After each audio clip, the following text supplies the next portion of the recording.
The crystal chandelier in the Ashford dining room cast fractured patterns of amber light across the mahogany table, each shard dancing like a firefly trapped in winter glass. Claire Ashford watched those patterns while her family's words hung in the air, heavy and suffocating as the scent of rosemary and roasted goose that filled the cavernous room.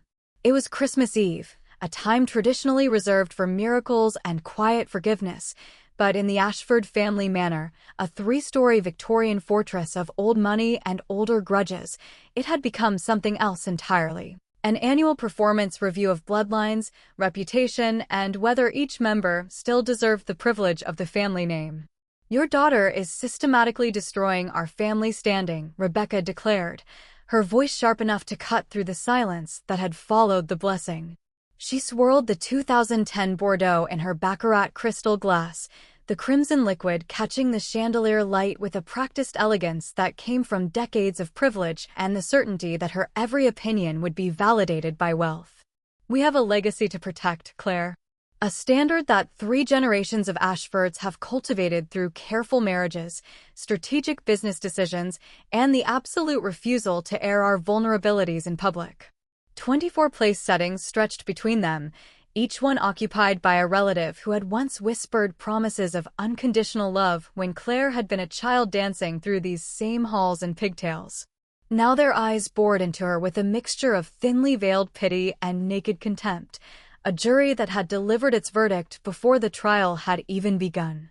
At the far end of the 15-foot table, Claire's food grew cold, Brussels sprouts glistening with truffle butter, slices of goose confit that had been shipped from France, chestnut stuffing that had taken the estate chef 3 days to prepare, and cranberry sauce made from berries harvested on the property.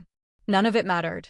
Her appetite had vanished the moment Rebecca opened her mouth, and with each word, Claire felt herself shrinking back into the scared, defiant 24-year-old who had announced her pregnancy in this very room 7 years ago. Upstairs, in the guest wing that had once been Claire's childhood bedroom, 7-year-old Lily slept fitfully beneath a canopy of antique lace. The sedatives from her latest round of experimental immunotherapy pulled her into a deep, dreamless slumber, her small chest rising and falling with the rhythm of a child who had fought more battles in her short life than most adults would face in 3 lifetimes. Claire could picture her perfectly, the way her dark lashes rested against cheeks pale from too many days indoors, the way her tiny fingers clutched the stuffed rabbit that had been through every hospital stay and procedure, the way the foreport on her arm looked like a battle scar from a war she never chose to fight. The medication was a mercy after the pain she endured during waking hours, when every movement sent fire through her joints and every breath felt like breathing through broken glass. "She's absolutely right, you know." Daniel, Claire's older brother by 5 years, leaned back in his chair with the languid confidence of a man who had never been told no. He adjusted the gold cufflinks at his wrists, his initials engraved there, a gift from their father on his 30th birthday, before continuing. "The Ashfords are a respected name in the city, in the state, in this entire region. Having a child with that condition, it raises questions we shouldn't have to answer. It's bad for business, bad for our social standing, and frankly, it's exhausting to constantly make excuses for your choices." "Questions?" Claire's voice came out barely a whisper, but Rebecca seized on it like a hawk spotting movement in tall grass.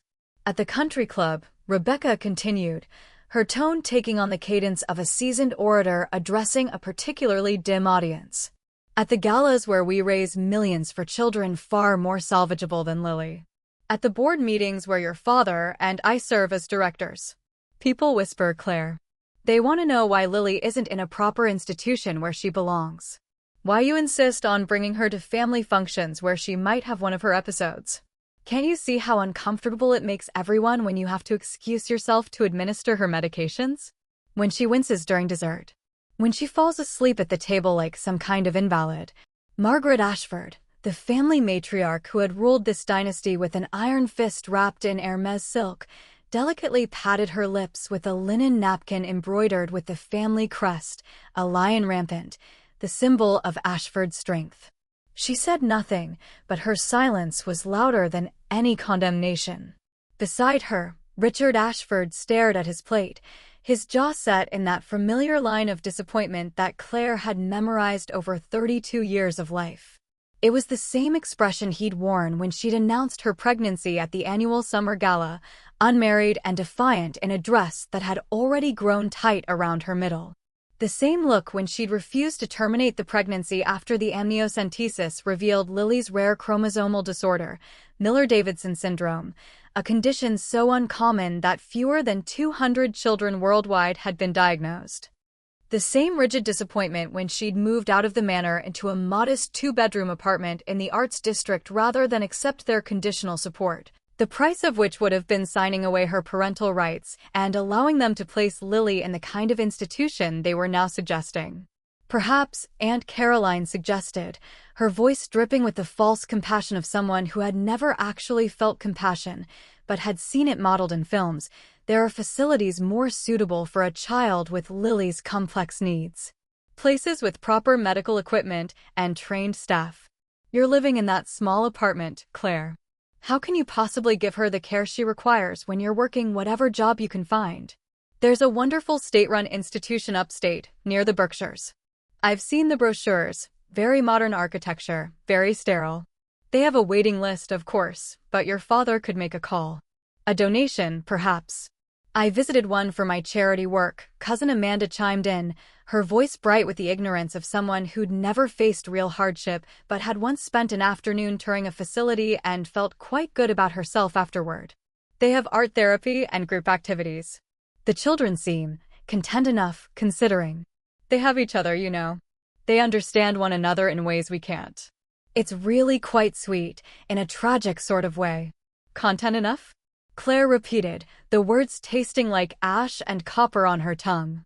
She looked down at her hands, watching them tremble, not from anger, but from a bone-deep exhaustion that came from 3 years of hospital vigils, of fighting insurance companies that saw her daughter as a pre-existing condition unworthy of coverage, of researching experimental treatments until 3 in the morning, of holding Lily's hand while she screamed through pain.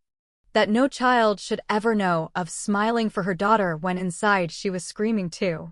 Lily has a name. She's not the child or that condition or a tragedy to be managed. She's my daughter.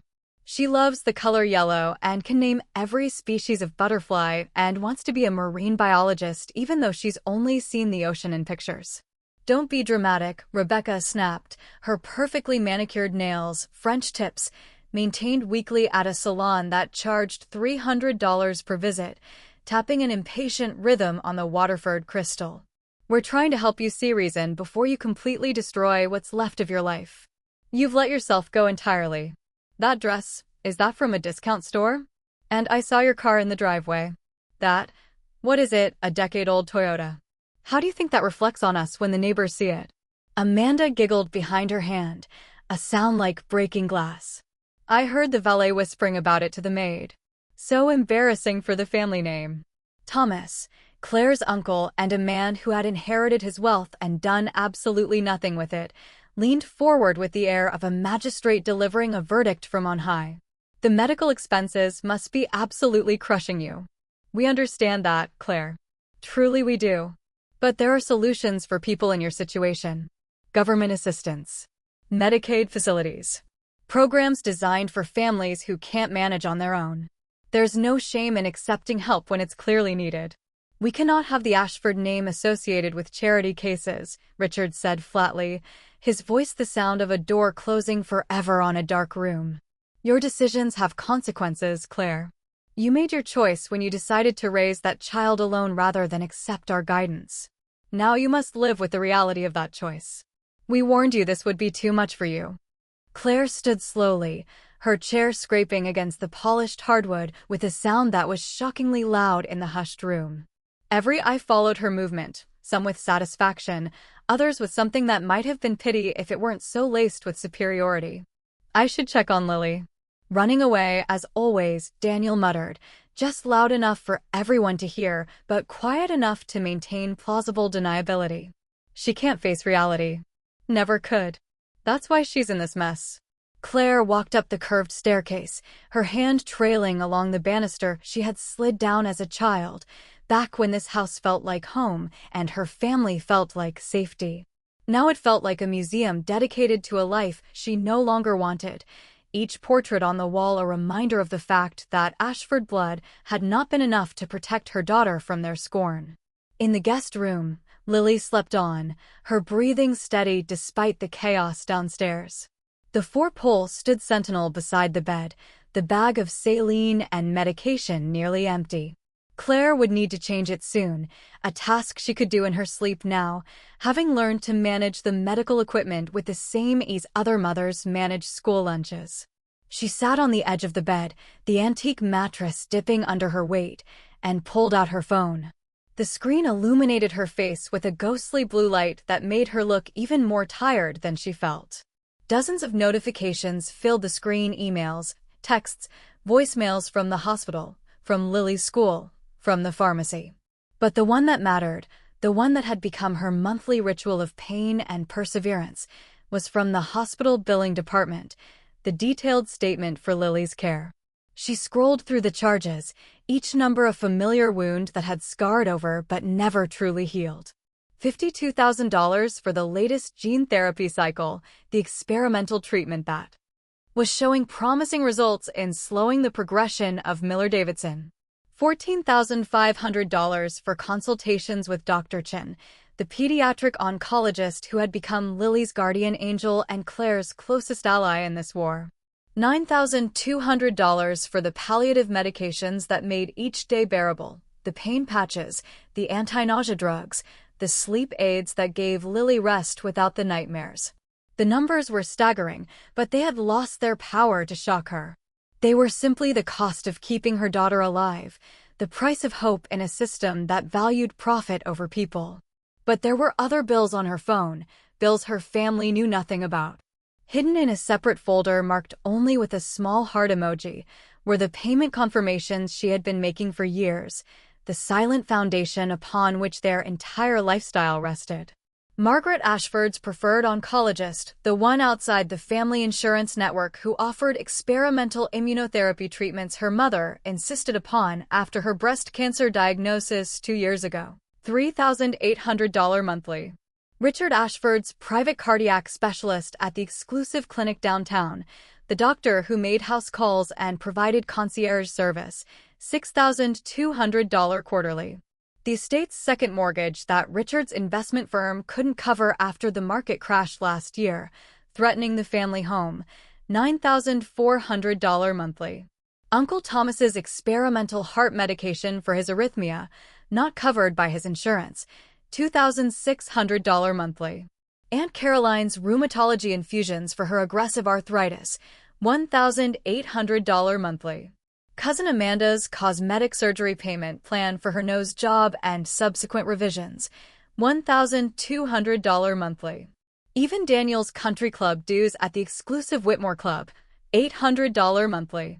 For 4 years, 48 months, Claire had been the invisible pillar holding up their world. While they dined on foie gras and discussed her failures, she had been quietly ensuring the lights stayed on in their manor. The specialists continued to make their house calls, and their reputations remained untarnished by financial reality. Her finger hovered over the screen, then began to move with deliberate precision. One by one, she canceled the recurring payment authorizations. Each tap felt like cutting a cord that had bound her to these people who shared her DNA but not her values. The estate mortgage canceled. Her mother's specialist terminated. Her father's cardiac care suspended. Uncle Thomas's medication discontinued. Aunt Caroline's treatments ended. Amanda's surgery plan revoked. Daniel's club membership revoked. Downstairs, laughter drifted up through the floorboards, the sound of people who had already forgotten the unpleasantness of her presence. Someone had put on music, Mozart's Einkleinakt music, probably, something cultured and appropriate that wouldn't offend any sensibilities. They had moved past the awkward moment of her departure and returned to their celebration of themselves, their superiority, their unbreakable circle of judgment and privilege. Claire opened the family group chat, the one she had been muted in for months after questioning their decision to exclude Lily from the family Christmas card photo. Her thumbs moved across the keyboard with a calm she didn't feel, a stillness at the center of a storm she had finally decided to stop fighting. Asterisk, by the way, I'm stopping all of Mom's out-of-network medical payments that I've been covering. And Dad's private cardiac specialist bills. Also the estate mortgage assistance, Uncle Thomas's heart medication, Aunt Caroline's infusions, Amanda's surgery plan, and Daniel's country club dues. You'll need to manage your family image now. Good luck, asterisk. She hit send, then powered off her phone without waiting to see the read receipts or the inevitable explosion of responses. The screen went dark, and with it, the last connection to their toxic world. Carefully, gently, she gathered Lily in her arms, for pole and all. The child murmured in her sleep, but didn't wake, trusting completely in her mother's strength in a way the rest of the family never had. Claire carried her down the back servants' stairs, through the kitchen where the staff pretended not to see the mistress's daughter leaving with her sick child in the middle of dinner, and out to her car. The old Toyota started on the first try, its engine humming reliably, the heater kicking in with a soft whir that sounded like comfort. They drove to a hotel on the other side of the city, a modest place with clean sheets, a view of the harbor, and no judgment in the eyes of the front desk clerk who checked them in without asking questions about the four-pole or the sleeping child. The weekend passed in a blur of room service pancakes and animated movies, Lily's giggles growing stronger each day she was free from the weight of her family's disdain.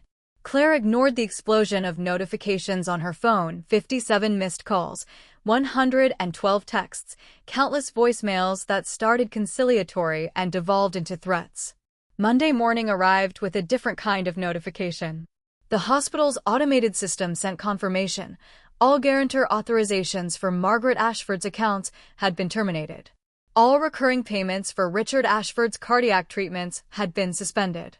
The mortgage assistance program for the Ashford family estate had been discontinued. Uncle Thomas's cardiac surgeon's office had flagged his account for non-payment and sent an urgent notice. Aunt Caroline's specialty pharmacy had sent a past due notice and placed a hold on her next infusion. Amanda's cosmetic surgeon had called about her lapsed payment plan and threatened to send the bill to collections. Daniel's country club had revoked his membership pending immediate payment of 4 years of back dues. The foundation she had built beneath their lives was crumbling, one cancellation at a time, and she felt nothing but relief. The phone rang. Her mother's number. Claire let it ring 3 times before answering, her voice steady as stone and cold as the harbor outside their hotel window. "Claire," Margaret said, her voice tight with panic and disbelief. "The hospital called. They're saying there's been some mistake with my payment arrangements. They mentioned your name as the guarantor." "That's impossible. You don't have that kind of money. You can't." "There's no mistake, Mother. I don't understand. They said you've been the guarantor on my accounts for years. That's not possible. You're barely getting by. I see your car. I see how you dress. That apartment. It's not possible. Actually, I do have that kind of money. I've had it for quite some time now." Silence stretched between them, thick and suffocating as the tension that had always defined their relationship. Claire could hear her mother breathing, could almost hear the gears turning in Margaret's mind as she tried to reconcile this information with her carefully constructed narrative of her daughter's failure. "The company I founded," Claire continued, her voice quiet but clear, each word landing like a hammer on glass, sold for $250 million 4 years ago. It was a healthcare AI platform that helps hospitals predict and prevent medical crises before they happen, that helps families navigate the very system that's been keeping Lily alive. Ironic, isn't it? I built technology that saves lives while you were telling me my daughter's life wasn't worth the inconvenience. I kept it private because I wanted her to have a normal childhood, not grow up as a target for fortune hunters and fake friends who only care about money. I've been covering your bills since Dad's insurance refused to pay for your experimental treatments. I've been paying the estate mortgage since his firm took those losses. Uncle Thomas's heart treatments, Aunt Caroline's medication, Amanda's vanity projects, Daniel's club dues, all of it. Every month. For 4 years. The acquisition made headlines in the tech sector. You never noticed because you'd already decided what my life looked like. A struggling single mother in discount clothes, driving her old car, raising her defective child. That narrative was comfortable for you. It gave you something to feel superior about at your galas and club meetings. You never questioned how I managed Lily's care because you assumed I was drowning in debt and desperation. It never occurred to you that I was the one keeping you afloat. Margaret's breath hitched, a sound Claire had never heard before, part shock, part dawning horror. The acquisition. I remember reading something about a tech startup in the financial section. Ashford Technologies, wasn't it? But I never thought. You never thought your failure of a daughter could be capable of such a thing, Claire finished, her voice gentle now, which made it worse. That narrative was too comfortable to question. The daughter who disappointed you by getting pregnant, who embarrassed you by refusing to hide her child away, who humiliated you by living honestly instead of performing perfection. You saw what you wanted to see. But here's the truth, Mother. I stopped being your daughter the moment you suggested my child belonged in an institution. And you stopped being my family when you all sat there and agreed with her. Claire, please. We can talk about this. We can fix it. We can. No, Mother. We can't. You wanted me to see reason? I have. I see that Lily and I are better off without people who see her as a liability to their reputation. You have 2 weeks to make alternative payment arrangements before the accounts go to collections. I suggest you start by liquidating some of that art collection you love so much. The Monet in the study should cover Mother's medical bills for a few months. Goodbye. She ended the call and blocked the number. Then, one by one, she blocked them all, every family member, every family friend, every number associated with the life she was leaving behind. It took 17 minutes to erase them all. In the weeks that followed, the Ashford family's carefully constructed world began to unravel with the speed of a pulled thread. Margaret's oncologist refused to schedule further appointments without payment up front, forcing her to seek treatment at the public hospital she had always disdained. Richard's cardiac clinic sent a final notice and threatened legal action. The estate received a foreclosure warning from the bank, the first in 3 generations. Daniel was escorted from the Whitmore Club after his card was declined in front of his business partners, the humiliation making the rounds of their social circle within hours. Amanda's surgery was cancelled, leaving her with a nose she had always hated and a growing awareness that her beauty had been purchased by someone else's generosity. Thomas's medication shipments stopped arriving, his arrhythmia returning with a vengeance. Caroline's arthritis flared without her infusions, leaving her unable to hold a teacup properly at the very galas where she had once mocked Claire's choices.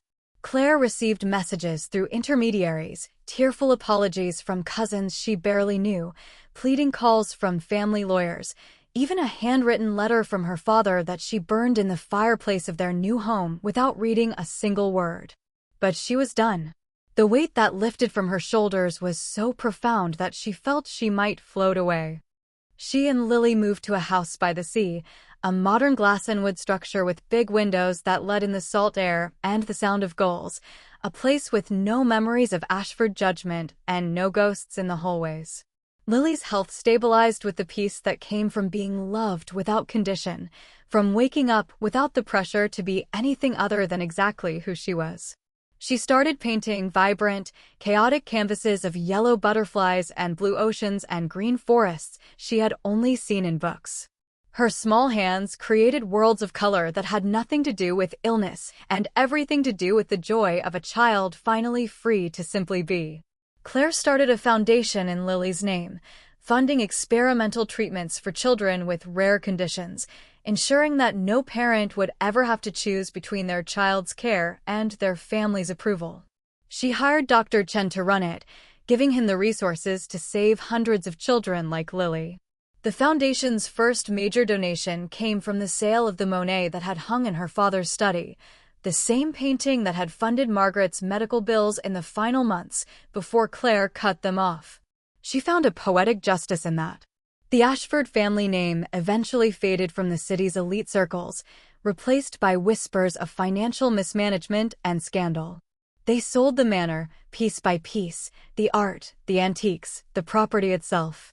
Margaret and Richard moved to a modest condo in Florida, their social circle reduced to other retirees who had never known wealth.